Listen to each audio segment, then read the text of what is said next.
I am Ferdinand Marcos, and I am the President of the Republic of the Philippines. I stand today on behalf of 110 million Filipinos. Hello everyone, hello people, and hello world Philippine. It's me again guys. Ayan, let's talk vlog. Shoutout sa lahat ng mga Pilipino sa buong daigdig. So ngayon guys, pakinggan po natin ang interview po ng mahal na Pangulo at ang interview din po ni CEO Ramon Ang ng San Miguel. Okay, San Miguel Corporation. Alam nyo naman po guys, talagang pinag-usapan nilang dalawa ito para lang maipatayo itong poultry farm dyan sa Hagonoy, Davao del Sur. Wow! Nakita nyo naman mga manok guys, sobrang dami niyan. At siyempre, naglikha ito ng maraming trabaho, 1,000 trabaho para sa mamayang Pilipino na jobless dyan po sa Davao del Sur, no? Sobra-sobra itong tulong guys ng ating mahal na Pangulo. At ito po yung isa sa mga billionaire na si Ramon S. Ang. So, hindi lang po, katulad po ng sinasabi natin nung in-upload natin ng isang video, ito guys, hindi lang po sa Hagonoy, Davao del Sur, no? Kundi buong Pilipinas ito. 11 yata ito ang napaitayo, kundi ako nagkamali. At magpapatayo uli sila dyan po sa farm. Ayan, magkikreate talaga ng libu-libong trabaho ito, mga babayan. So, pakinggan po natin ang kanilang kumbaga kanilang interview ng media kung paano nagawa ito mga kababayan. So yun guys, see you again on my next upload videos. Bye bye bye. Babu, stay safe and God bless Philippines.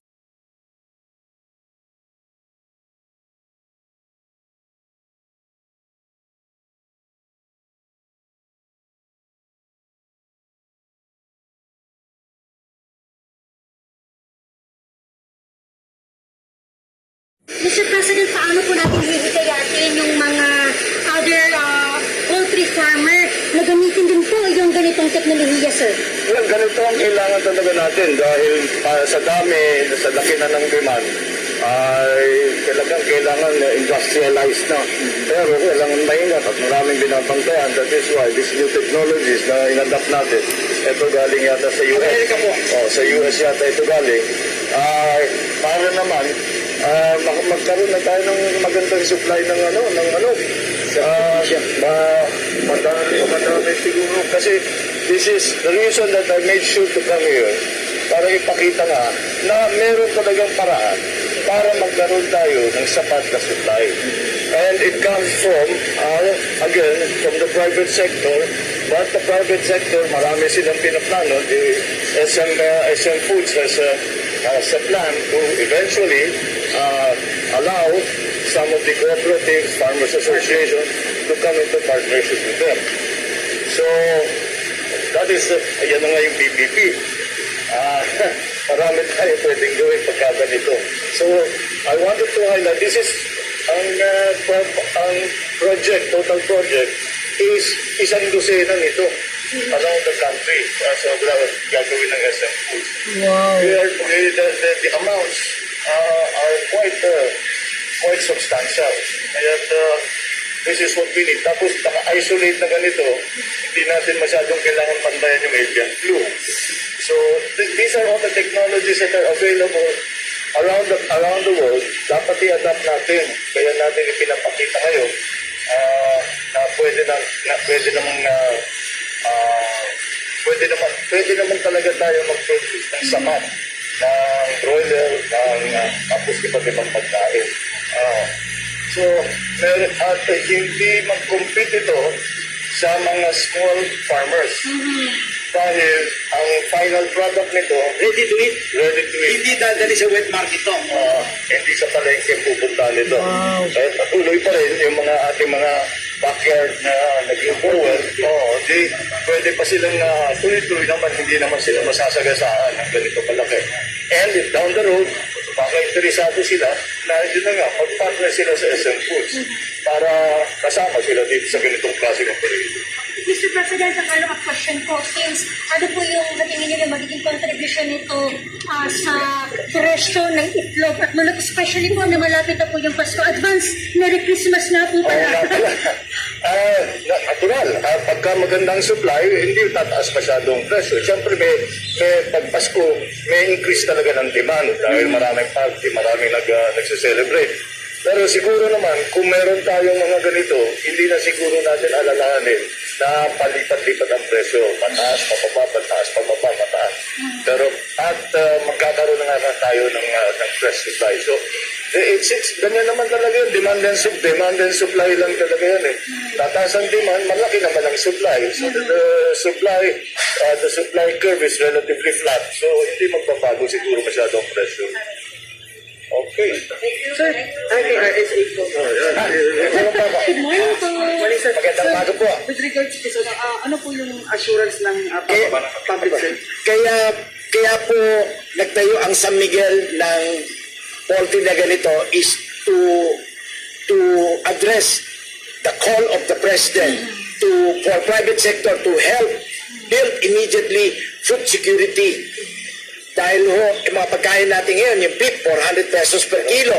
Yes. Yung baboy po, 300 pesos per kilo. Yung galunggong, 200 pesos per kilo. Yung poultry, 150 pesos lang. Pinakamura, pinaka-healthy, at gawa pang lokal. Nung tinawagan ng presidente ang taong bayan, pati ako pinagsabihan niya personally, na magtulong-tulong tayo to produce locally produced food, to make sure na walang magutom na Pilipino, walang magutom na kababayan natin, at murang pagkain, high quality pang pagkain. Kami po lumabas at immediately lumapit kami kay Presidente at through yung assistant niya, Yusek Ding Panganiban, grabe ang support niya sa amin.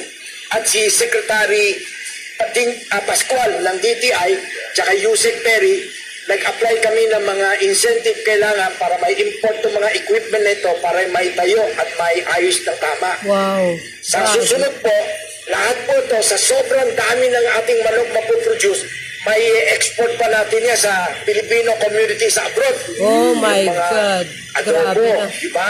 Yung mga kung ano pagkain wow. Pilipino. Yay! Tawag po ng presidente to, kaya ako ginawa.